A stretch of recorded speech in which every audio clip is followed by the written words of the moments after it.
بسم اللہ الرحمن الرحیم۔ مدرسہ محمدی کے زیر انتظام نماز و دینیات پروگرام 2020 کلاس 7 کی آج 8ویں کلاس ہے اور ہمارا آج کا موضوع ہے تقلید کے احکام۔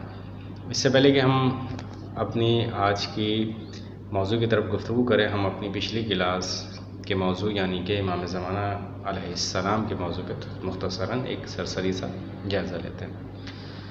ہم نے کل آپ کی کلاس میں آپ کو یہ بیان کیا تھا کہ امام زمانہ کے وجود کے حوالے سے ہمارے پاس سائنسی اور دینی یعنی اسلامی دونوں دلیلیں موجود ہیں، اور ہم نے آپ کے سامنے یہ بیان کیا تھا۔ امام زمانہ علیہ السلام جو ہیں ہمارے 12ویں امام ہیں۔ آپ امام حسن عسکری علیہ السلام کے فرزند ہیں۔ آپ کی ولادت 255 ہجری کو عراق کے شہر سامرہ میں ہوئی ہے، اور آپ کی غیبت صغرا کا جو دور ہے وہ امام حسن عسکری علیہ السلام کی شہادت یعنی کہ 260 ہجری، جیسے امام حسن علیہ السلام کی شہادت ہوئی ہے آپ غیبت صغرا میں چلے گئے ہیں، اور آپ کی امامت کا بھی آغاز ہو گیا، یعنی آپ کی امامت کے آغاز ہوتے ہی آپ غیبت صغرا میں چلے گئے۔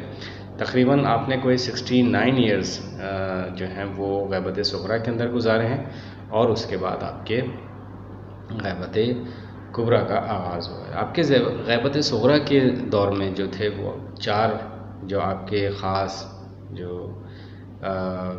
نائبین تھے جو آپ سے منسلک تھے، آپ سے لوگوں کے جو مسائل ہوتے تھے ان کا آپ کے پاس لکھ کے لے کے جاتے تھے، آپ ان کا جواب تحریر کرتے تھے، ان کو دیتے تھے۔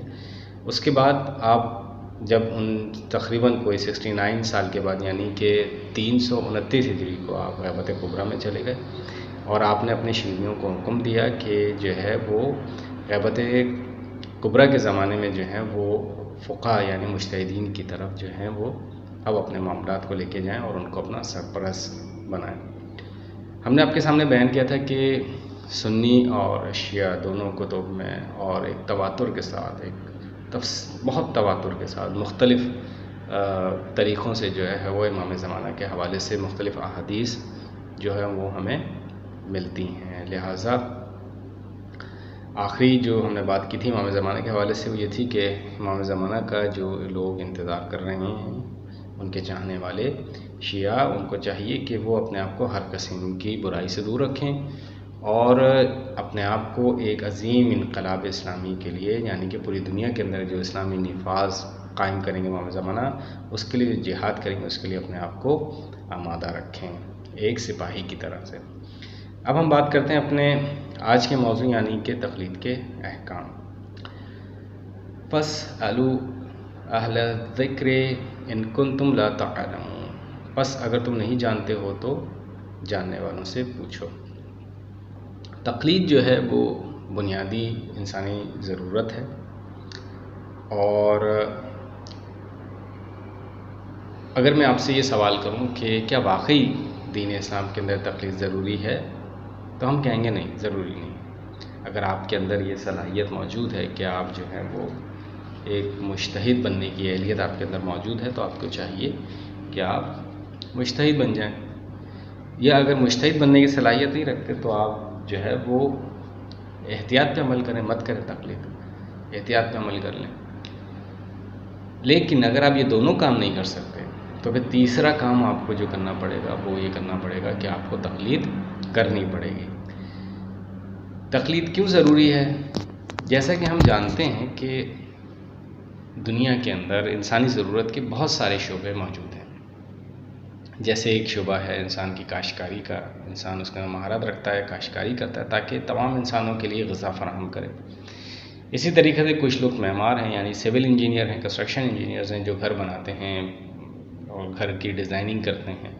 اگر وہ نہ ہو تو ظاہر سی بات ہے معاشرے کے اندر جو ہے وہ وافر مقدار میں لوگوں کی ضرورت کے مطابق گھر مہیا نہیں کیے جا سکتے، ان کی ایسا گھر جو کہ ان کو مختلف جو ہے وہ معاشرتی جو آپ کی جیسے ہوا ہے، آپ کی تیز ہوا یا آپ کی بارش ہے، ان چیزوں سے بھی آپ کو محفوظ رکھے، ایسا گھر آپ کو چاہیے بہترین، تو اس کے لیے آپ کو بہترین انجینئر چاہیے۔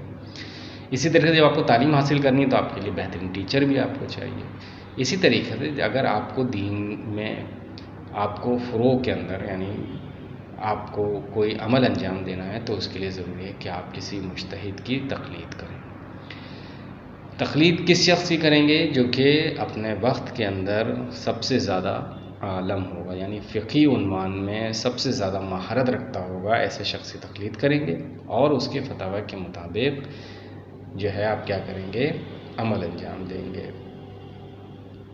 بس اب ہر انسان جو ہے وہ، اب ظاہر سی بات ہے کہ مجتہد تو نہیں بن سکتا، تو کیونکہ کسی انسان کو جو ہے وہ کھیتی باڑی کے کام کرنا ہے، کسی کو گھر بنانا ہے، کوئی انجینئر ہے تو کوئی ڈاکٹر ہے، اسی طریقے سے آپ کے کوئی مزدور ہے۔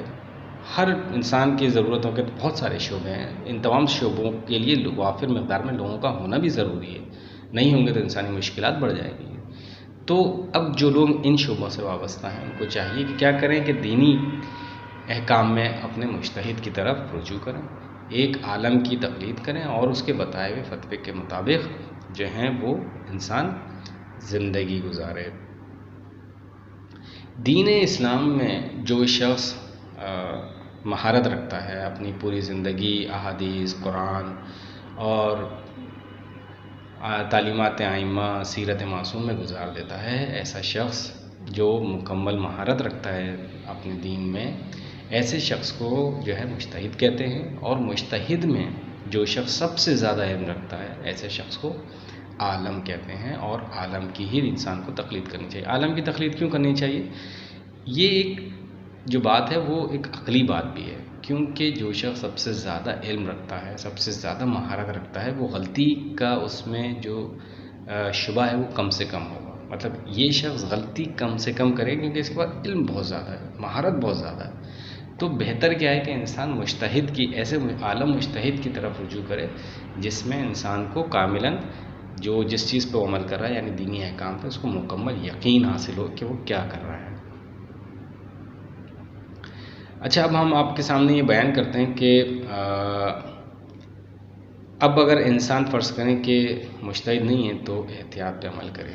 میں نے آپ کے سامنے پہلے بھی یہ بیان کیا تھا۔ احتیاط جو ہے وہ مسئلہ جو ہے وہ کافی مشکل ہے۔ مطلب احتیاط سے مراد یہ کہ انسان اس طریقے سے اپنی شرعی ذمہ داری کے مطابق عمل کرے کہ اس کو اطمینان حاصل ہو اور تمام مجتہدین نے جتنے بھی فتوے بیان کیے ہیں ان کے متعلق ان کا علم ہو، کسی مجتہد کی مخالفت نہیں ہوتی ہو۔ مثلا میں آپ کے ساتھ مسئلہ بیان کرتا ہوں۔ فرض کریں ایک مسئلے کے اندر جو ہے مجتہد بیان کرتا ہے کہ یہ مسئلہ واجب ہے، دوسرا مجتہد بیان کرتا ہے کہ یہ مسئلہ مستحب ہے۔ اگر کوئی شخص جو ہے وہ احتیاط پہ عمل کرتا ہے تو وہ کیا کرے گا؟ فتوے پہ، واجب پہ عمل کرے گا۔ اسی طریقے سے اگر کوئی مجتہد بیان کرتا ہے کہ مسئلہ حرام ہے اور دوسرا مجتہد کہتا ہے کہ وہ مکروہ ہے، تو جو احتیاط پہ عمل کرتا ہے وہ کیا کرے گا؟ اس کو حرام کی حیثیت سے اس پہ عمل کرے گا۔ لیکن اس کے لیے اس کو وسیع علم چاہیے۔ تمام مجتہدین نے جو اپنے توضیح مسائل کے اندر اپنے مسائل کو بیان کیے ہیں ان پہ مکمل طور پہ گرفت رکھتا ہو کہ اس مجتہد کا فتویٰ کیا ہے، اس کا کیا ہے، اس کا کیا ہے۔ یہ بہت مشکل کام ہے اور اس کے لیے جو ہے علم جو ہے بہت چاہیے انسان کو۔ یعنی یہ جو کیٹیگری ہے احتیاط والی، یہ وہ ہے جو کہ مجتہدین سے نیچے رہ کے عمل انجام دی جاتی ہے، وہ لوگ یہ زیادہ تر عمل کرتے ہیں، لیکن یہ بہت مشکل ہے۔ اور اس سے بہتر کیا ہے کہ انسان جو ہے وہ خود مجتہد ہو جائے، یا یہ کہ کسی مجتہد کے فتوے کے مطابق جو ہے عمل کرے۔ اچھا، مجتہد جو ہے، جو تقلید ہے وہ کیسے مجتہد کی کرنی چاہیے؟ تقلید کے جو ہے وہ چند اہم مسائل میں سے ہے کہ مجتہد کس مجتہد کی تقلید کرنی چاہیے، اس کی کچھ نہ کچھ جو ہیں وہ شرائط ہیں۔ وہ شرائط کیا ہیں؟ سب سے پہلے مرد ہو، بالغ ہو، عاقل ہو۔ مرد سے مراد یہ عورت کی تقلید اسلام کے اندر جائز نہیں ہے۔ بالغ سے مراد یہ ہے کہ جو اسلام نے ایک عمر دی ہے، یعنی کہ 16 سال، جس میں جا کے وہ بالغ ہوتا ہے۔ نابالغ بچے کی جو ہے تقلید نہیں، چاہے بھلے سے وہ جو ہے وہ مجتہد ہو جائے 16 سال سے پہلے، تب بھی اس کی آپ تقلید نہیں کر سکتے، بالغ ہونا اس کو ضروری ہے۔ اسی طریقے سے عاقل ہو، مثلا یہ کہ اگر فرض کریں دیوانہ ہے کوئی شخص تو اس کی تقلید جائز نہیں ہے۔ شیعہ اثناعشری ہو، یعنی غیر شیعہ کی تقلید جائز نہیں ہے۔ حلال زادہ ہو، ٹھیک ہے، زندہ ہو، یعنی کہ وہ مردے کی تقلید جو ہے وہ شیعوں میں جائز نہیں ہے۔ اس کے اپنے کچھ اور بھی مسائل ہیں زندہ کی جو تقلید ہے۔ اسی طریقے سے عادل ہو۔ عادل سے جو ہے وہ کیا مراد ہے؟ عادل سے مراد یہ ہے کہ اس کے اندر مجتہد کے دل میں جو ہے وہ خوف خدا اس قدر زیادہ ہو کہ وہ گناہ کبیرہ و صغیرہ کا ارتکاب نہ کرتا ہو. یہ اس سے مراد ہے کہ وہ عادل ہونا چاہیے. عادل کیا ہے کہ مجھے پتہ ہے کہ وہ گناہ کبیرہ اور صغیرہ پہ عمل نہیں کرتا، ان سے بچتا ہے، ایسے کو کہتے ہیں عادل. تو عادل ہو اور عالم ہو. عالم کا یعنی اپنے وقت میں سب سے زیادہ ماہر ترین شخص ہو. ایسے شخصی جو کیا کرتے ہیں، یعنی کہ 8 شرائط ہیں کہ کیسے جس مجتہد کی تقلید کرنی چاہیے اس کی شرائط کتنی ہم نے بیان کیا آپ کے سامنے 8 ہیں. یعنی کہ مرد ہو، بالغ ہو، عاقل ہو، شیعہ نشری ہو، حلال زادہ ہو، زندہ ہو، عادل ہو اور عالم ہو. اب یہ ہے کہ مجتہد جامع شرائط کی پہچان کے 3 طریقے ہیں. پہلا طریقہ کیا ہے کہ انسان خود شناخت کرنے کی صلاحیت رکھتا ہو. دوسرا کیا ہے کہ اس کو 2 عادل عالم بتائیں جو عالم کی شناخت رکھتے ہو. یعنی اگر آپ چاہتے ہیں کہ عالم کی شناخت کریں تو پہلا کیا ہے کہ آپ خود شناخت مطلب اہل علم میں سے ہیں اور تشخیص دے سکتے ہیں کہ مطلب جان آپ کو پتہ ہے، معلوم ہے اپنے علم کے تھرو کہ فلاں شخص جو ہے وہ عالم ہے. اگر آپ فرض کریں اہل علم سے نہیں ہیں اور تشخیص نہیں دے سکتے تو 2 عالم جو کہ عالم کی شناخت کر سکتے ہیں، ایسے عالم عادل عالم جو کہ شناخت کر سکتے ہیں، ان کی بات ان کی بات کو بھی تسلیم کر کے آپ مجتہد کو جو ہے وہ عالم کی تقلید کر سکتے ہیں. لیکن اس پہ بھی ایک شرط ہے کہ اگر 2 عادل عالموں نے کسی عالم کی تشخیص دی اور 2 اور عادل عالم آ جائیں جو کہ ان کی مخالفت کر دیں تو پھر اس کی تقلید نہیں ہو سکتی. لہٰذا ضروری ہے کہ 2 عادل اسی گواہی دیں لیکن اس کی کوئی مخالفت بھی نہ کرے عادل عالم. تیسرا کیا ہے کہ چند اہل علم تصدیق کریں کہ جو عالم کی شناخت کر سکتے ہیں. مطلب اہل علم کے گروپس ہیں جو کہ یہ بیان کریں کہ ہاں یہ فلاں شخص جو واقعی اس کے اندر جو ہے وہ عالم ہے یہ شخص آج کے دور میں. تو مجتہد جامع شرائط کی پہچان کے کتنے طریقے ہم نے آپ کے سامنے بیان کیے؟ 3 طریقے ہیں. سب سے پہلے کیا انسان جو ہے خود شناخت کرنے کی صلاحیت رکھتا ہو. دوسرا کیا ہے کہ 2 عالم جو ہے اس کی 2 عادل عالم جو ہیں وہ اس کی شناخت کر سکتے ہوں لیکن بشرط یہ کہ 2 عالم اس کی عادل عالم جو ہے اس کی مخالفت نہ کریں. تیسرا کیا ہے کہ چند اہل علم تصدیق کریں جو عالم کی شناخت کر سکتے ہوں. اصول دین میں جو ہے وہ ہم آپ کے سامنے پہلے بھی بیان کر چکے ہیں پچھلی کلاسوں میں کہ اصول دین میں تقلید نہیں کی جا سکتی. فروع دین کے وہ مسائل جو کہ ہر شخص ہر مسلمان جانتا ہے، مثلا نماز واجب ہے، اس میں تقلید نہیں ہے. آپ کو نماز پڑھنی کہ نہیں پڑھنی، نہیں واجب ہے، سب پہ ضروری ہے اور اس پہ تقلید نہیں ہے. اسی طریقے روزہ ہے، حج ہے، زکوٰۃ ہے. لیکن ان کے جو فقہی معاملات ہیں، مثلا نماز کیسے ادا کریں، روزہ کیسے رکھیں، روزے کے مبطلات کیا ہیں، ٹھیک ہے، جو روزے کو باطل کر دیتے ہیں مبطلات روزہ کیا ہیں، ٹھیک ہے، روزے کی نیت کیسے کریں. تو ان سب معاملات کے اندر جو ہے مجتہدین کی کیا ہے ہمارے سامنے ایک فتویٰ ہے اور اس فتوے کے مطابق ہمیں اس پہ عمل کرنا ہے. اور اس کے جو حکم ہے مجتہد جو حکم شریعت سے اخذ کرتا ہے، قرآن، شریعت، سیرت معصوم سے جو اخذ کرتا ہے اس کو کیا کہتے ہیں؟ فتویٰ کہتے ہیں. فتویٰ معلوم کرنے کے جو ہیں وہ ہمارے پاس 4 طریقے ہیں. کون کون سے؟ پہلے ہی کہ میں مجتہد کی کسی مجلس میں بیٹھا ہوں، اس نے کوئی فتویٰ بیان کیا، میں نے سنا اپنے کانوں سے، پہلا طریقہ. 2 عادل آدمیوں سے میں سنتا ہوں کہ فلاں مجتہد کا فتویٰ یہ ہے، میں نے 2 عادل آدمیوں سے سنا، یہ دوسرا طریقہ ہے. تیسرا یہ کہ کسی ایک انسان سے سن لوں جس کی بات پہ مجھے یقین ہو. فرض کریں کہ میں مسجد کے پیش امام سے پوچھوں بھائی فلاں مسئلہ جو ہے مجتہد کا اس معاملے میں کیا ہے، وہ مجھے بیان کرے، مجھے ان کی بات پہ اطمینان بھی. تو ایسے شخص کی بات پہ جس پہ مجھے اطمینان ہو فتویٰ پہ عمل کیا جا سکتا ہے.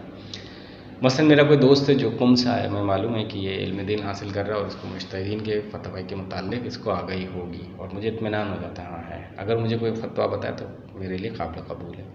اسی طریقے سے چوتھا کیا ہے کہ انسان جو ہے رسالے میں مجتہد کا یعنی توضیح المسائل میں جو ہے وہ اس کی طرف رجوع کرے اور وہاں سے دیکھے کہ کسی مجتہد کا اس معاملے میں فقہی حکم کیا ہے. تو اس طریقے سے جو ہے وہ ہم کسی بھی مجتہد کے بتائے ہوئے فتوے کے مطابق عمل کر سکتے ہیں.